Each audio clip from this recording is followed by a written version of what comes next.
Praise the lord. నేటి వాగ్దానము. మృదువైన మాట క్రోధమును చల్లార్చును, నొప్పించు మాట కోపమును రేపును. సామెతల గ్రంథము 15వ అధ్యాయము 1వ వచనము. మన మాటలు ఇతరులను నొప్పించేవి కాకుండా దయగలిగిన మాటలుగా ఉండాలి.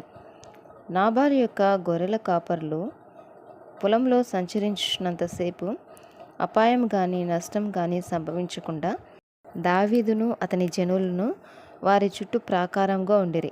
దావీదు నాబాలు యొద్దకు మనుషులను పంపినప్పుడు అతడు దావీదు విషయంలో కఠినంగా మాట్లాడాడు, నొచ్చుకునే విధంగా మాట్లాడాడు. దావీదు కోపంతో నాబాలు ఇంటి వారికి అందరికీ కీడు చేయదలిచి బయలుదేరాడు. అయితే నాబాలు యొక్క భార్య అబీగయీలు సుబుద్ధి కలిగినదై దావీదును కలుసుకొని సాష్టాంగ నమస్కారం చేసి తగ్గించుకొని మాట్లాడింది. ఆమె మాటలు దావీదును సమాధానపరిచాయి. దావీదు చేత అపాయం జరగకుండా ఆమె తన మృదువైన మాటలతో ఆపింది. దురాలోచనలు యెహోవాకు హేయములు, దయగల మాటలు ఆయన దృష్టికి పవిత్రములు. ఆమేన్.